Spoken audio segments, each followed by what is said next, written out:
राहुल गांधी के चक्कर में बौखला गई आज तक की डिबेट की एंकर जो थी चित्रा त्रिपाठी। जी हां, ओबीसी के बारे में जिस तरह से बात की जाने लगी और राहुल गांधी ने ओबीसी को पहला स्थान देने की कोशिश की और वहां जिस हिसाब से मंत्रिमंडल चुना गया, कहां चुना गया, कर्नाटक में चुना गया, और जिस तरह से बाकी के विपक्षी दलों की और दलों की बोलती बंद कर दी, वहां खिसियाई हुई, रोई हुई मोदी जी की खासम खास चित्रा त्रिपाठी, जिस पर केस भी चल रहा है। अरे इनके बारे में भी खुलासा करेंगे भाई, रुक जाइए। ये सब चोर हैं, ये सब नैतिकता के रूप में इतने गिरे हुए चोर हैं, इनको ब्राह्मण कहलाने का अधिकार नहीं है। यार हम जैसा पंडित होता है या जवाहरलाल नेहरू जैसा पंडित होता है जो देश के लिए अपना सर्वस्व न्यौछावर कर देता है, या चंद्रशेखर आजाद जैसा पंडित होता है। लेकिन ब्राह्मणों के खिलाफ आजकल सोशल मीडिया पर यार पता नहीं भैया क्या क्या बोलते हो, माफ करना भाई, सारी जाति ऐसी नहीं होती है, लेकिन कुछ लोग जो हैं अच्छे होते हैं तो अच्छे होते हैं, उसमें आप क्या कर सकते हैं। ब्राह्मणवादी व्यवस्था और ये वो किसी ने आपको बोला है कि उसका पालन करो, मत जाओ मंदिर मंडल जी, लेकिन ये चीज़ें मत फैलाइए देश में, देश को नुकसान करेंगे। हुआ क्या कि आंदोलन जीवी से बने ट्रोल जीवी अब राहुल गांधी की शरण में। योगेंद्र यादव को महिला एंकर ने टीवी डिबेट में धोया और फिर ट्वीट पर लगा दी क्लास। यह है भाजपा पोषित एक ब्लॉग जिसको मैं यहां पढ़ करके सुनाना चाहूंगा कि भारतीय जनता पार्टी के लोग किस तरह से किन किन लोगों को किस तरह से बदनाम करते हैं, और फिर इसका भी एक जो है एंगल रखना चाहूंगा। विवाद की शुरुआत डिबेट से होती है। आज तक की जो एंकर होती है चित्रा त्रिपाठी ने देश में पहले चुनाव का जिक्र किया और कहा कि तब 22 राज्यों में 13 मुख्यमंत्री ब्राह्मण थे। इस पर योगेंद्र यादव ने उन्हें ताना मारने की कोशिश की, जिस पर पहले चित्रा त्रिपाठी ने उन्हें टीवी डिबेट में सुनाया। उसके बाद ट्विटर पर उनकी भी क्लास लगा दी। स्वराज्य इंडिया के संस्थापक और आंदोलनजीवी योगेंद्र यादव को आज तक के पत्रकार चित्रा त्रिपाठी ने ट्रोल जीवी कहते हुए ट्विटर पर जमकर लताड़ा। दरअसल चित्रा त्रिपाठी ने टीवी शो के दौरान देश में पहली बार हुए चुनावों के जातीय आंकड़े सामने रखे थे। योगेंद्र यादव ने शो के दौरान इसे पीड़ा बताते हुए कई तरह के सवाल खड़े कर दिए। इसके बाद इस मुद्दे को लेकर ट्विटर पर भी कुछ विद्वान जो थे कूद पड़े, जहां चित्रा त्रिपाठी ने योगेंद्र यादव को उनका इतिहास बताते हुए करारा जवाब दिया। इस पूरे घटनाक्रम की शुरुआत गुरुवार की शो दंगल में हुई थी, जिसमें बहस चल रही थी चित्रा त्रिपाठी और योगेंद्र यादव को लेकर के, जिसमें चित्रा त्रिपाठी ने ब्राह्मणों के बारे में बोला कि 22 राज्यों में 13 राज्यों के मुख्यमंत्री ब्राह्मण थे, लेकिन मंडल कमीशन लागू होने के बाद खुद को बड़ा ओबीसी नेता बताने की होड़ लग गई। कर्नाटक में कांग्रेस ने सिद्धारमैया को सीएम बनाते हुए जो ओबीसी कार्ड खेला है, साथ ही उन्होंने राहुल गांधी द्वारा जातीय गणना का मुद्दा उठाने को लेकर योगेंद्र यादव से सवाल पूछा था।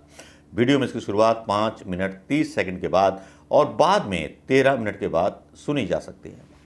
चित्रा हालांकि भाजपा की प्रवक्ता कही जाते हैं, लेकिन ट्विटर पर यह विवाद आया। मैंने पूछ लिया कि आज तक योगेंद्र यादव का ट्वीट आता कि बार बार उस युग को क्यों याद किया जा रहा है जिसमें अधिकांश मुख्यमंत्री और 1/4 सांसद ब्राह्मण होते थे। कहीं इसके पीछे कोई उनकी पीड़ा या कोई नियत तो नहीं थी। वो साथ में चित्रा त्रिपाठी का एक वीडियो भी ट्वीट करते हैं। वीडियो क्या है ये देख लीजिए।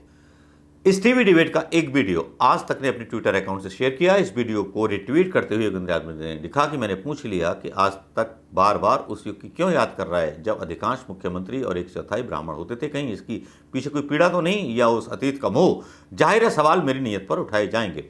चित्रा त्रिपाठी लिखती हैं, आपकी व्यक्तिगत कुंठा को समझा जा सकता है, मुझे आपके साथ सहानुभूति है।